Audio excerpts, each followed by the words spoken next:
Buen día, jóvenes. Hoy 29 de septiembre del 2020 estoy con un grupo de bachillerato.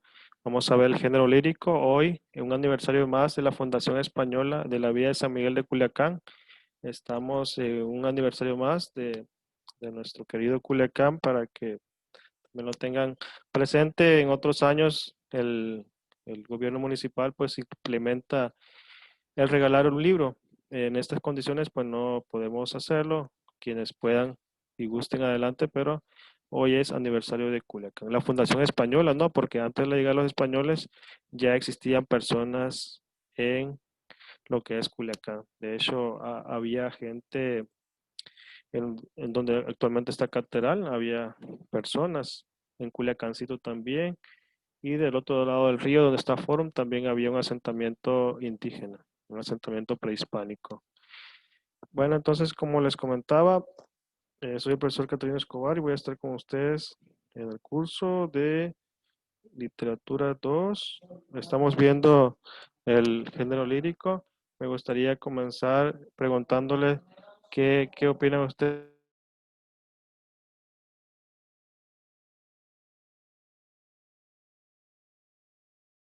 ¿Qué entienden ustedes por el género lírico? Poema.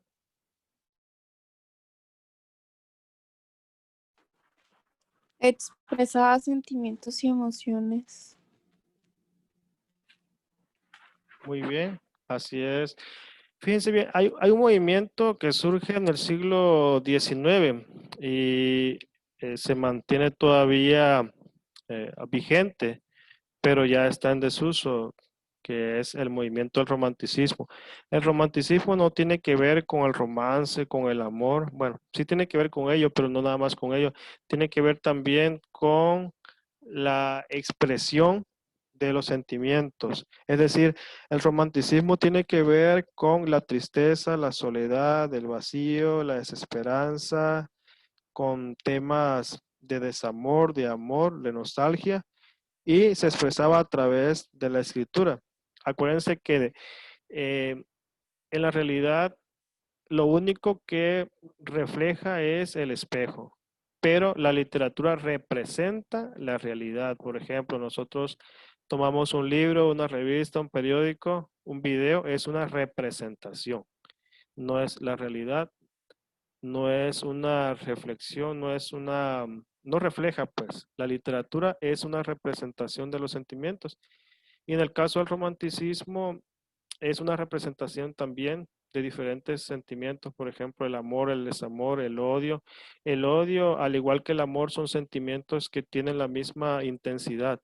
Por ejemplo, si tú amas a una persona, la puedes llegar a odiar con las mismas fuerzas con las que tú la amabas, porque todavía sientes algo por esa persona. Es decir, amor y odio no se contraponen, sino son parecidos. Cuando tú dejas de amar a una persona, cuando te es indiferente, cuando sientes indiferencia, cuando una persona no te importa, no te interesa, no te acuerdas de ella, entonces ahí ya no hay amor. Cuando hay indiferencia, ya no hay amor, pero cuando hay odio, todavía hay esos sentimientos encontrados que tienen que ver con el género lírico, que es la representación pues de los sentimientos. Uno de estos grandes representantes fue el español Gustavo Adolfo Bécquer, que tiene más de 60 rimas, una obra literaria donde vienen poesías. Por ejemplo, tiene una que dice que es poesía y me lo preguntas tú, poesía eres tú. Entonces, una persona puede estar nostálgica, triste, alegre y lo representa a través de un poema. El poema lírico, como en todo proceso comunicativo, tiene elementos que le dan el sentido. Por ejemplo, cuando yo estoy comunicándome, ya sea a través de la palabra, de manera escrita o en braille, a través del sistema de señas, yo tengo, está un emisor, un mensaje, un receptor, un código y una decodificación en un contexto. ¿Qué es el contexto? Lo que rodea el texto. Si yo tengo un libro, lo que rodea el libro es el autor, los asuntos políticos, económicos, sociales. Es decir, está la obra y todo lo que le rodea es el contexto. Entonces, tenemos que en el contexto histórico-cultural está la comunicación poética, que tiene dos elementos, externo e interno. Está el poeta como sujeto lírico, el texto poético, que puede ser un poema, y está un canal en el cual se transmite. Y finalmente está el destinatario, que puede ser el lector, la persona que lee. Imagínense, un poema es como todo proceso comunicativo, está quien lo hace, lo que dice y quien lo lee. Hagan de cuenta que el poema es como todo elemento comunicativo, puede ser, el periódico es un elemento comunicativo, la palabra también lo es, la escritura. Entonces le pido a alguien que active su audio y, perdón, que active su micro y me ayude a leer autor, receptor y mensaje. ¿Alguien que active su micro?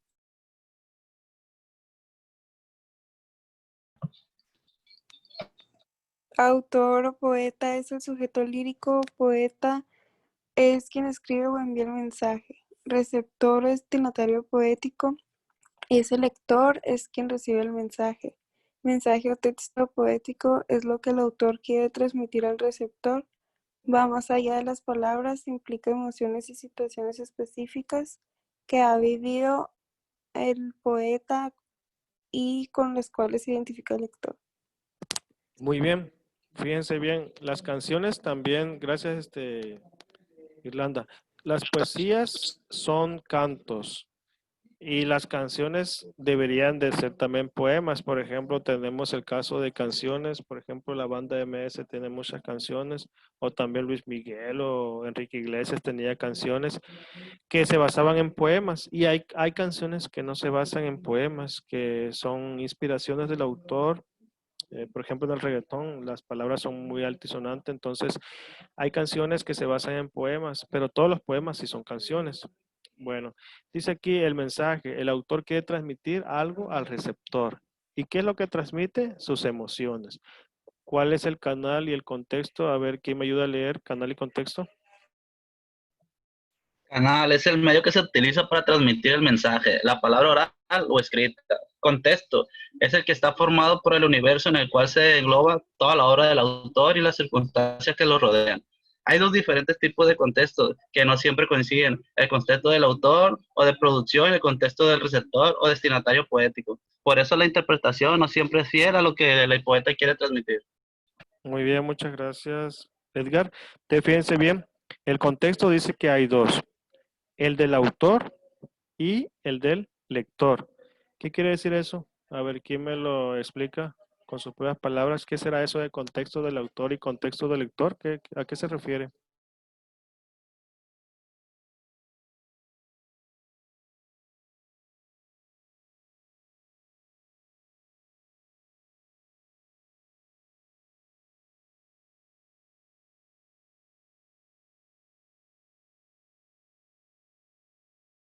¿A qué hará referencia cuando dice contexto del autor? ¿Qué quiere decir el contexto del autor? El contexto es lo que rodea, ¿no? Al texto. Y si digo contexto del autor, ¿a qué se refiere?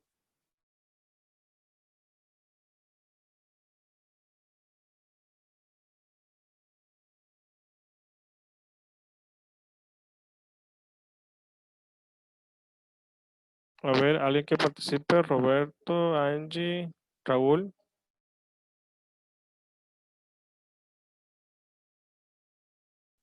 que alguien que prenda su micro. ¿Qué entendemos por contexto del autor?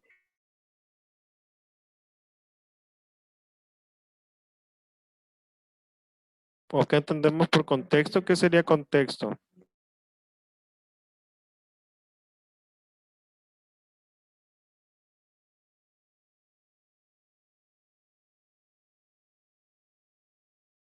¿Qué es el contexto, jóvenes? Acuérdense que el contexto es lo que rodea al texto. Pero si hablamos del contexto del autor, ¿a qué se refiere eso de contexto del autor? ¿Qué será?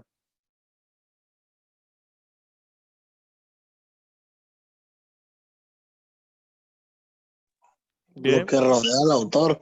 ajá, como son las circunstancias políticas, las circunstancias sociales, si el autor está triste, está contento. Bien, a ver, alguien más que me pueda decir entonces, si allá está el autor, el poeta que escribe un canto, Y aquí estoy yo que lo leo. ¿Cuál sería el contexto del lector? ¿Cuál sería ese contexto del lector? A ver, ¿alguien?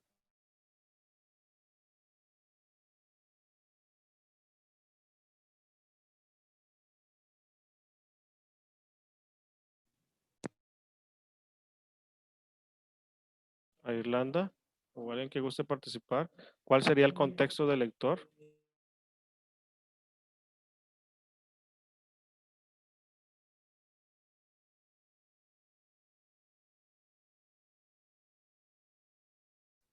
Raúl nos dijo que el contexto del autor es lo que rodea al autor. Entonces, por asimilación, el contexto del lector es las circunstancias que rodean al lector. Bien, voy a continuar. Entonces,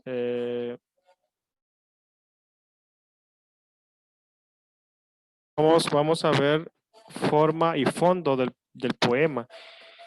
Cuando nosotros decimos forma y fondo, imagínense un árbol, por ejemplo, y vamos a ver la forma del árbol, lo que se ve. Dice, nosotros nos guiamos por apariencias, como vemos a la persona, como vemos a las cosas o los animales.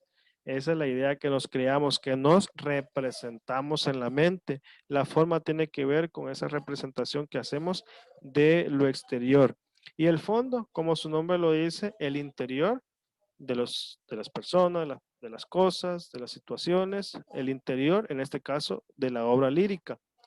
Dice que la obra lírica tiene constituyentes y tiene constituyentes de fondo y de forma.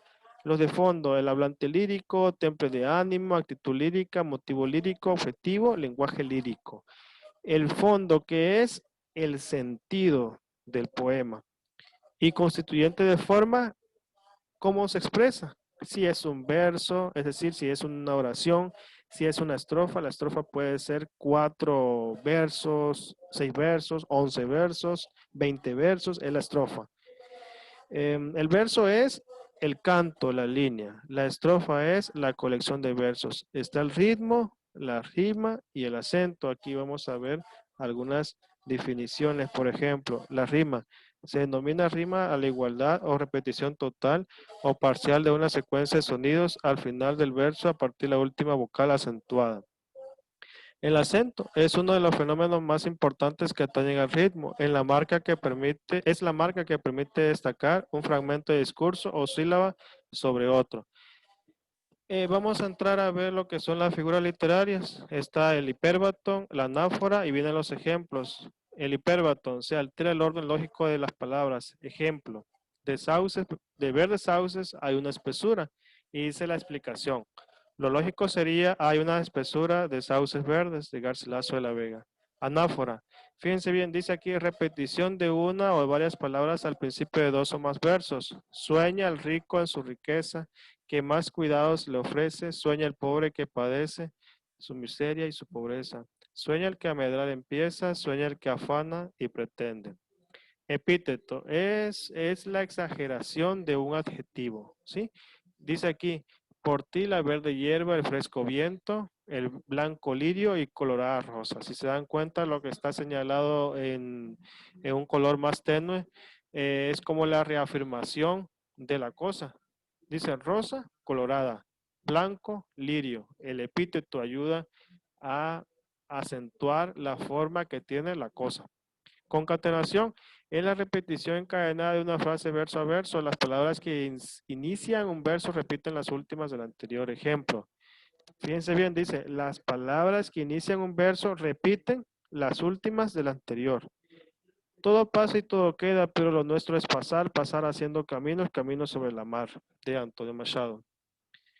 Y ya para ir terminando, dice retruécano consiste en oponer frases con los mismos elementos de modo que expresen ideas contrarias. Por ejemplo, peca por la paga, paga por pecar, dice Sor Juan Luis de la Cruz.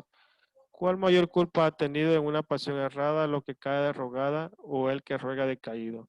¿O cuál es más de culpar aunque cualquiera mal haga a la que peca por la paga o el que paga por pecar? Aquí se refiere a la prostitución, ¿no? Entonces, fíjense bien. Aquí vamos a ver los versos. Tiene un verso, 2 versos, 3 versos, 4, 5, 6, 7, 8. Son 8 versos. Tiene ritmo, tiene rima. A ver, vamos a ver si tiene rima. Dice, tenido, caído, errada, rogada, culpar, pecar, paga, haga. ¿Sí? Entonces tiene todos los elementos. Esta es una estrofa de 8 versos. Tiene ritmo, tiene rima, perdón, tiene ritmo y tiene sentido. ¿Cuál es el tema que aborda? La prostitución o el hecho de que hay personas que pagan porque les den algún servicio emocional o un servicio sexual. Bueno. Aliteración consiste en repetir o recombinar varios sonidos en un mismo verso o frase para conseguir un efecto sonoro. Ejemplo, a las aladas almas de las rosas, de Miguel Hernández. Aquí dice, combina varios sonidos en un mismo verso o frase para conseguir un efecto sonoro. ¿Sí? Y eso sería la explicación que corresponde a los versos. Bueno, hasta aquí. ¿Algún comentario, jóvenes? Los escucho.